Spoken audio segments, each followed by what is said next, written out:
오늘은 복음의 모형 요셉이라는 제목으로 같이 말씀을 나누겠습니다. 애굽의 바로가 꿈을 꿉니다.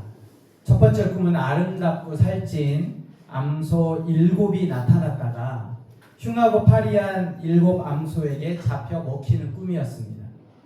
또 다른 꿈은 무성하고 충실한 7 이삭이 가늘고 동풍에 마른 7 이삭에게 삼켜 버립니다. 바로는 이 두 번의 꿈을 꾸었지만 그 꿈의 의미를 알 수가 없었습니다. 그리고 해석할 사람도 없었습니다. 그때 바로 옆에 술 맡은 관원장이 과거에 자신의 꿈을 해석해준 요셉이 생각이 납니다. 그래서 요셉을 바로에게 추천해 주게 되죠.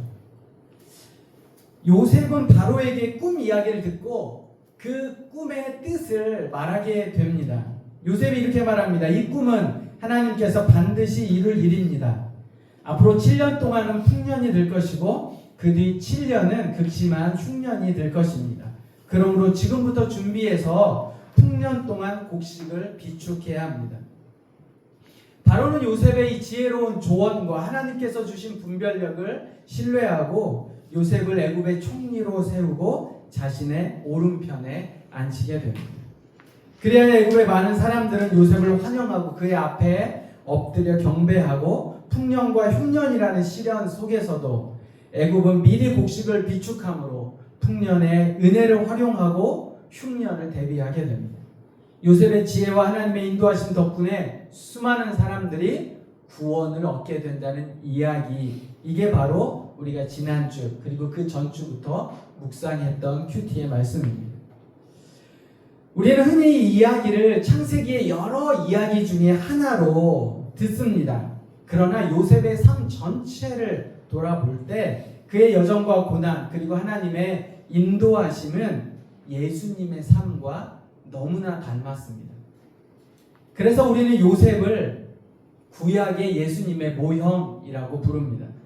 지금까지 큐티 하면서 묵상했던 요셉의 이야기 그리고 우리가 알고 있는 예수님의 삶이 얼마나 닮았는지 잠깐 같이 좀 생각해 보려고 합니다. 첫 번째, 둘 다 아버지의 사랑받는 아들이었습니다.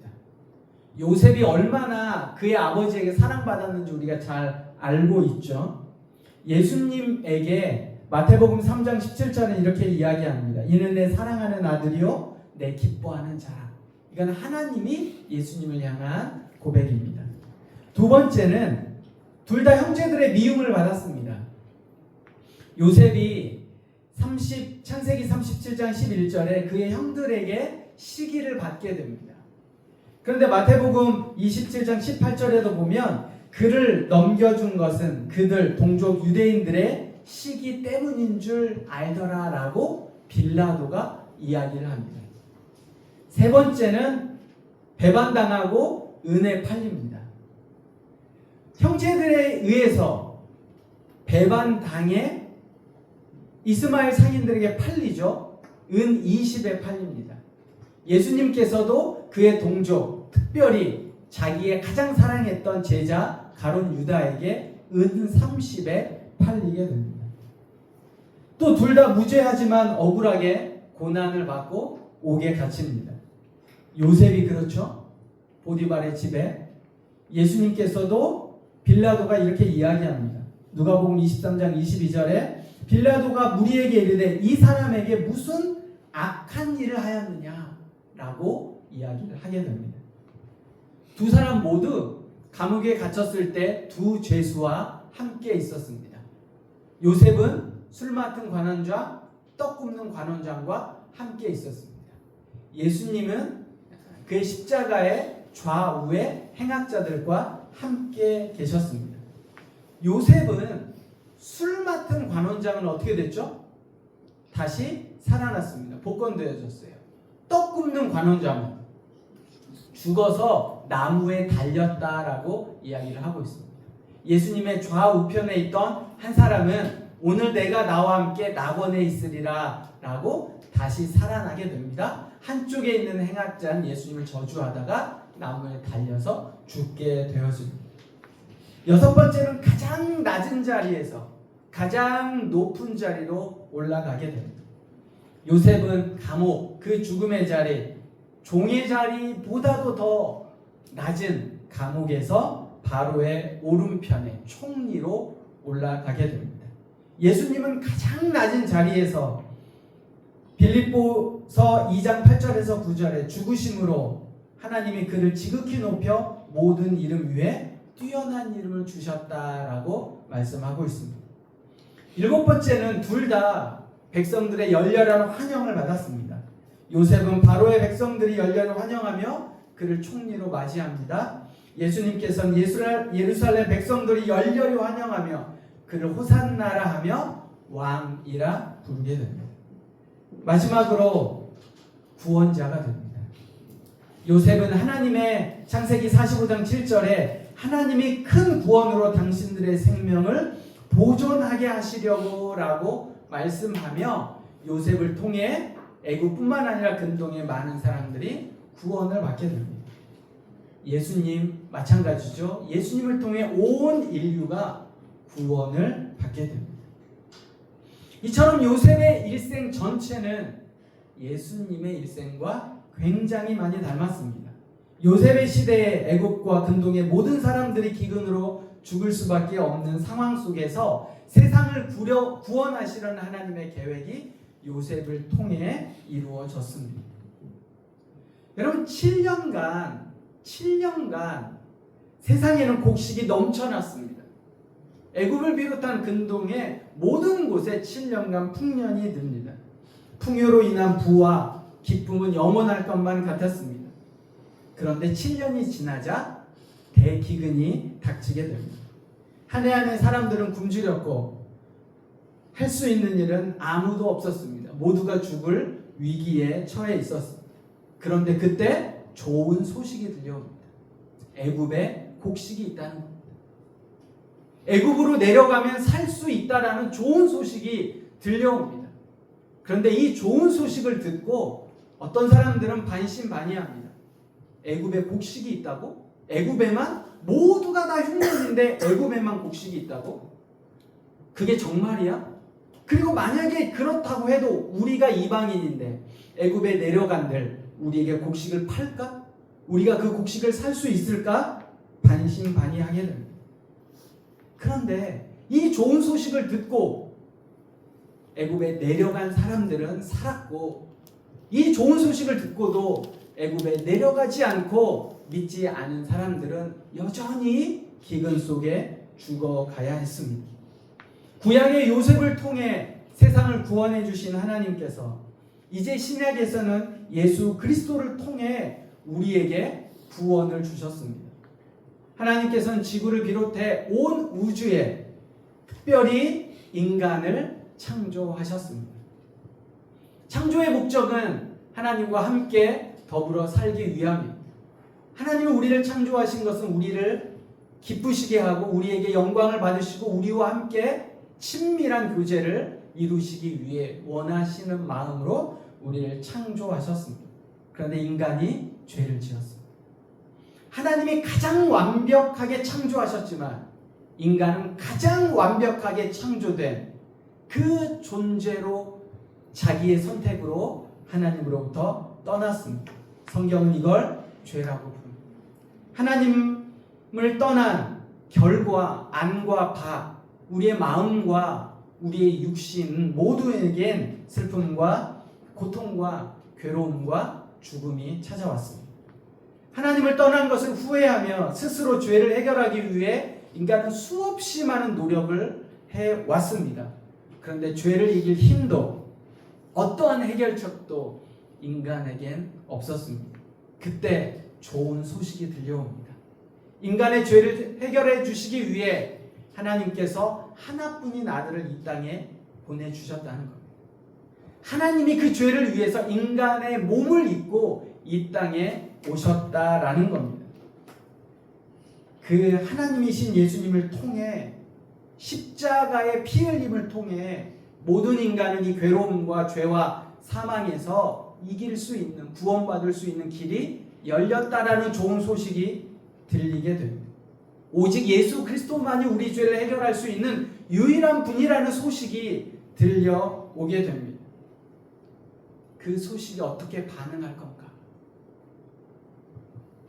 여러분, 자연과학, 인문과학, 사회과학은 이 세상이 어떻게 작동되어지는 원리를 우리에게 보여줍니다.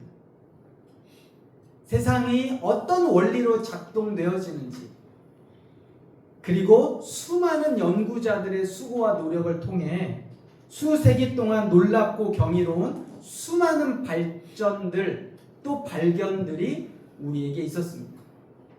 그런데 그 수많은 발견을 통해서 우리에게 주어져 있는 이 세상이 어떻게 작동할지에 대한 원리는 알았지만 이 세상의 기원이 어떤지, 과연 나는 누구인지, 어디에서 왔는지, 이 세상은 어떻게 시작되었는지, 나의 부모님의 그 부모님의 부모님은 어떻게 이 땅에 오게 되었는지, 나는 누구인지라는 정체성은 과학을 통해서는 알 수 없습니다.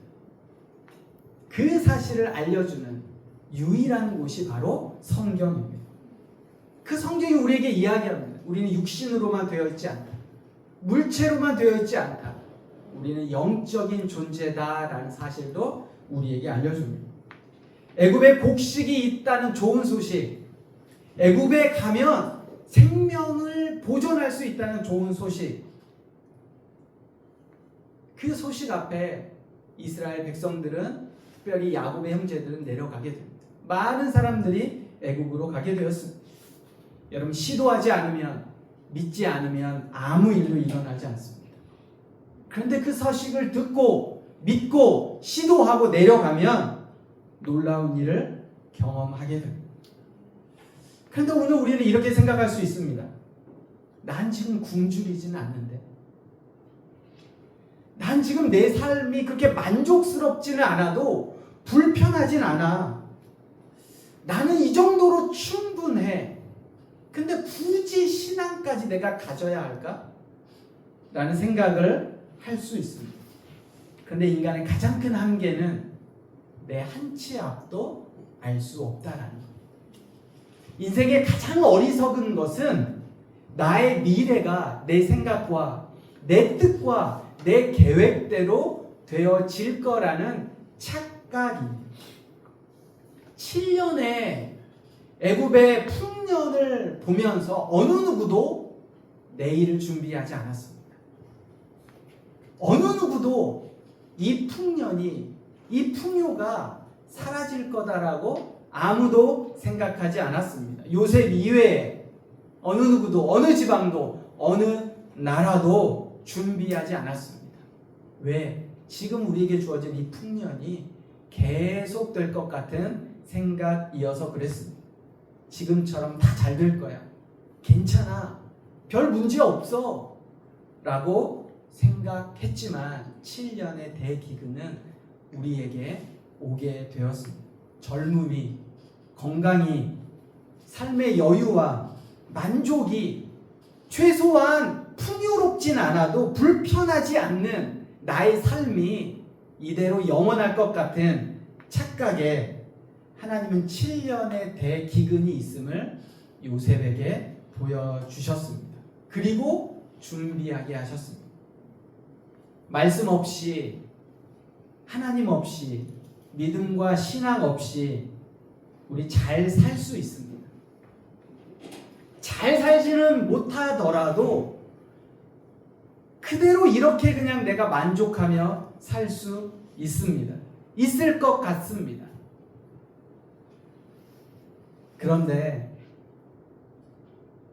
성경이 이야기하는 것처럼 우리는 육신으로만 이루어진 삶이 아닙니다.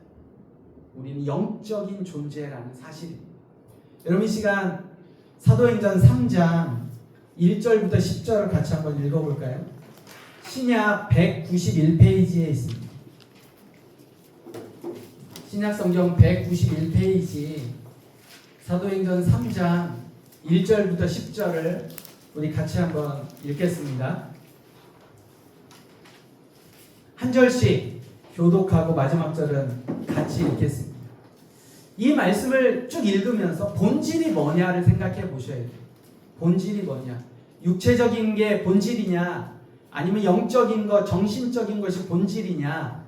같이 한번 읽으면서 여러분 묵상해 보시기 바랍니다. 제9시 기도 시간에 베드로와 요한이 성전에 올라갈새 하면서 복되된 일을 사람들이 보고 오니 이는 성전에 들어가는 사람들에게 구걸하기 위하여 날마다 있느니라는 성전문에 두는 자라. 그가 베드로와 요한이 성전에 들어가려 함을 보고 구걸하거늘 베드로와 요한과 더불어 주목하여 이르되 우리를 보라 하니 그가 그들에게서 무엇을 얻을까요 바라보거늘 베드로가 이르되 은과 금은 내게 없거니와 내게 있는 이것을 내게 주려니 나사렛 예수 그리스도의 이름으로 일어나 걸으라 하고 오른손을 잡아 일으키니 발과 발목이 곧 힘을 얻고 뛰어서서 걸으며 그들과 함께 성전으로 들어가면서 걷기도 하고 뛰기도 하며 하나님을 찬송하니 모든 백성이 그 걷는 것과 하나님을 찬송함을 보고 그가 본래 성전 미문에 앉아 구걸하던 사람인 줄 알고 그에게 일어난 일로 인하여 심히 놀라게 여기며 놀라니라. 아멘. 여러분, 안전뱅이가 구걸한 게 뭐예요? 은과 금이에요. 그런데 베드로가 이야기를 해요. 은과 금이 내게 없다. 아니, 줄 수도 있죠. 근데 베드로가 이야기하는 건 은과 금이 아니라는 거예요. 너에게 진짜 필요한 건 안전뱅이로 계속 앉아 있으면서 돈을 구걸받고 살아가는 삶이 아니라는 거예요. 베드로와 요한이 뭐라고 이야기해요? 은과 금은 내게 없거니와 내게 있는 것으로 내게 주노니 나사렛 예수의 이름으로 일어나 걸어라. 여러분, 안전뱅이에게 진짜 필요한 건 은과 금이 아니라는 거예요. 안전뱅이에게 진짜 필요한 건 뭐예요? 일어서는 거예요. 병이 고쳐지는 거예요. 여러분, 그런데 우리는 이렇게 생각해요. 나에게 은과 금이 있으면 행복하지. 나에게 은과 금이 있으면, 물질적인 풍요가 있으면, 어느 정도 불편하지 않고 살아갈 수 있으면, 행복한 집과 내가 원하는 그 무언가가 채워지면 나는 행복할 거야. 그런데 성경은 우리에게 이야기하는 거예요. 그게 너에게 진짜 필요하니? 이게 채워지면 너는 만족할 수 있어? 네 삶이 행복해? 라고 성경은 이야기하는 거예요. 그러면서 우리에게 이야기하는 거죠. 은과 금이 아니라 너에게 필요한 건 나사렛 예수의 이름이에요. 그리고 나사렛 예수의 이름으로 내가 고쳐지는 거고, 영적으로 성장하는 거고, 영의 필요, 본질을 원하는 것이 사실은 네 내면이야 라고 이야기를 해주는 겁니다. 지금 괜찮다, 나 불편하지 않다, 잘 살고 있는 것 같다, 본질 없어도 잘 살고 있는 것처럼 느끼기도 합니다. 그러나 인간은 하나님의 형상으로 창조되었기 때문에 물질만이 아니라 반드시 본질이 채워져야 한다라는 겁니다. 정말 나에게 진짜 필요한 게 뭐냐라는 겁니다. 한반도에 사람들이 살기 시작한 이래 오늘처럼 풍요로울 때가 없습니다. 모든 것이 넘쳐나다 못해 한 해 우리나라에 버려진 음식물이 14,000톤입니다. 이것을 원화로 환산하니까 15조 원 정도가 됩니다. 한 해에 이 음식물 쓰레기를 처리하는데 8천억 원 정도가 들어간다는 겁니다. 넘쳐나죠? 또 통계에 의하면 비만, 체형 관리까지 포함해서 1인당 167만 원을 쓰고 있답니다. 2021년 기준 비만으로 인한 사회 경제적인 비용이 15조에 이른다는 거예요. 먹고 남아서 버리고 먹은 것 때문에 다시 돈 쓰고, 이 정도로 풍요로운 세상이 지금 대한민국입니다. 그런데 2022년 건강보험심사평가원에서 우울증 환자를 확인해 보니 처음으로 100만 명을 넘어섰습니다. 다른 정신질환까지 합치면 그 숫자가 훨씬 더 커지고, 우울증을 앓고 있는데 우울증인지를 모른 채 살아가는 사람들까지 통계에 잡히지 않는 인원까지 보면 굉장합니다. 그런데 문제는 속도랍니다. 속도. 성경은 말합니다. 우리는 보이는 것으로만 살 수 있는 존재가 아니다. 나에게 보이는, 느껴지는 것으로만의 풍요와 만족이 다가 아니라고 이야기를 합니다. 우리는 영적 존재이기 때문에 그렇습니다. 하나님 없이 잘 사는 것처럼 보이고 좋은 대학, 남들이 부러워하는 직장, 좋은 집, 어느 정도 내가 쓰고 여유롭게 살 수 있는 경제적인 여유가 있으면 사람들은 행복하게 보이지만 언제라도 그 7년의 풍년이 끝나면 7년의 기근이 찾아온다는 사실. 여러분, 이것을 요셉에게도 바로에게도 하나님은 꿈으로 알려주셨습니다. 오늘날 우리에게는 꿈이 아니라 우리 안에 성령께서 우리 안에 여러 가지로 각자에게 사인들을 주시고 계십니다. 너 이게 영원할 것 같지? 네가 네 삶의 주인인 것 같지? 아니, 너 지금 잘못 살고 있어. 너 가는 길이 달라, 틀렸어. 다시 돌아와야 돼 라고 각자에게 요셉과 바로에게 꿈으로 보여주셨던 것처럼 우리에게 우리 마음속으로 하나님이 말씀하고 계신다는 사실입니다. 여러분, 요셉의 처음의 모습이 어떻는지 우리가 잘 알고 있죠. 요셉의 처음의 모습이 어땠어요? 개념 없고 형들 고자질하고 혼자 세마포 옷 입고 돌아다니고 아버지에게 꼰지르고 그런 요셉의 모습이 여러분 애굽으로 가서도 사실 그 원래 모습 달라졌을까요? 그런데 성경은 한 번도 이전의 요셉의 모습을 이야기하지 않습니다. 애굽에 가서는 예전의 모습에 대해서 성경이 언급하지 않습니다. 예전의 모습을 언급하지 않는 이유가 뭐예요? 내가 보는 나를 성경이 이야기하고 있는 게 아니라는 거예요. 요셉은 요셉의 인간적으로 있을 때의 모습이 찌질하고 고자질하고 전혀 인격적으로 완성된 모습이 아니지만 애굽에 가서는 처음 성경이 이야기하는 게 뭐예요? 여호와께서 요셉과 함께 하시고 하나님이 보는 요셉의 모습을 우리에게 말씀해 주고 있다는 겁니다. 여러분, 크리스찬으로 믿는 사람을 우리는 우리의 모습을 돌아봅니다. 나의 별 볼 일 없는 모습, 나의 믿음 없는 모습, 나의 왔다 갔다 하는 모습, 나의 잘못된 생각과 불평과 불만의 모습들 여전히 우리에게 있습니다. 그런데 성경은 애굽에서의 요셉의 모습을 다르게 이야기하고 있습니다.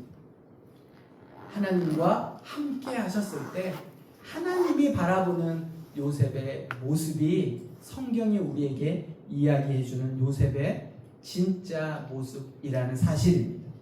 하나님이 함께 하셨고 그에게 보여주신 꿈을 통해 세상을 구원해갈 요셉을 만들어 가시는 것처럼 여전히 그 안에 부족한 영역이 있지만 그럼에도 불구하고 하나님의 관심은 세상을 구원해갈 꿈꾸는 자 요셉에 집중하고 있다는 사실입니다. 오늘 우리에게 좋은 소식이 들려졌습니다. 복음으로 함께 하시는 예수 그리스도가 우리에게 있습니다.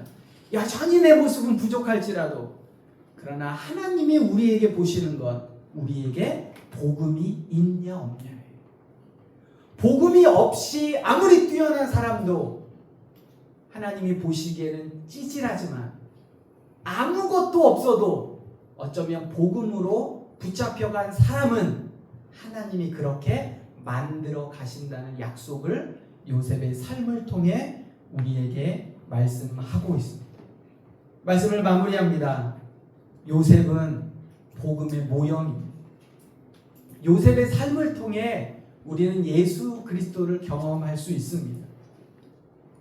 이번 한 주 여러분 창세기 37장부터 지난 시간이지만 창세기 37장부터 요셉의 삶을 예수님과 너무나 닮았던 요셉의 삶을 다시 한번 천천히 읽어보시길 바랍니다.